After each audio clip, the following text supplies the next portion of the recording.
हिन ॻोठ में अॼु जलसे क़ुरान थियो अल्लाह जी रहमत संदो वसकार थियो सिंधड़ीअ जे हिन ॻोठ में अॼु जलसे क़ुरान थियो अल्लाह जी रहमत संदो वसकार थियो वसकार थियो वसकार थियो आलमन खे हितां जा था माण्हू रोज़ सदाइण तन सां था मोहबत करण से माण्हू भला है आलमन खे हितां जा था माण्हू रोज़ सदाइण तन सां था मोहबत करण से माण्हू भला है मोहबत में मशहूर घणो हुसैन थियो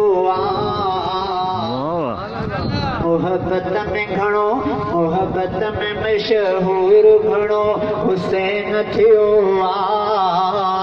अल्लाह जी रहमत संदो वसकार थियो अल्लाह जी रहमत संदो वसकार थियो हिन ॻोठ में अॼु जलसे क़ुरान थियो अल्लाह जी रहमत संदो वसकार थियो जेके बहते खुलीअ दिल सां ख़र्च करण था तन जात अदा हितड़े वॾा भाग खुलनि था जेके बहते खुलीअ दिल सां ख़र्च करण था तन जात अदा हितड़े वॾा भाग खुलनि था अल्लाह साईं सभ खां हिते राज़ी थियो अल्लाह साईं सभ खां हिते राज़ी थियो अल्लाह जी रहमत संदो वसकार थियो वसकार थियो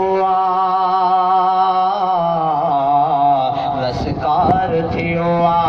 हिन ॻोठ में अॼु जलसे क़ुरान थियो अल्लाह जी रहमत संदो वसकार थियो आलम जी ज़ुबान मां जेके असीं ॻाल्हियूं ॿुधूं था सभई से सचूं इहो असीं दिल सां मञूं था आलम जी ज़ुबान मां जेके असीं ॻाल्हियूं ॿुधूं था सभई से सचूं इहो असीं दिल सां मञूं था सभई था असीं अमल करियूं भाग खुलियो अल्लाह जी रहमत संदो वसकार थियो वसकार थियो वसकार थियो हिन ॻोठ में अॼु जलसे क़ुरान थियो अल्लाह जी रहमत संदो वसकार थियो नसीमुल्ला पियो सिक में सदा शेर लिखंदो आबाद हुजे ॻोठ सदा दुआऊं पियो ॾींदो नसीमुल्ला पियो सिक में सदा शेर लिखंदो आबाद हुजे ही ॻोठ सदा दुआऊं पियो ॾींदो कचड़नि जो घुरियो ख़ैर इहो शेर पढ़ियो कचड़नि जो घुरियो ख़ैर इहो शेर पढ़ियो अल्लाह जी रहमत संदो वसकार थियो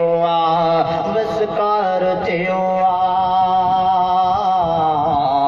वसकार थियो हिन ॻोठ में अॼु जलसे क़ुरान थियो अल्लाह जी रहमत संदो वसकार थियो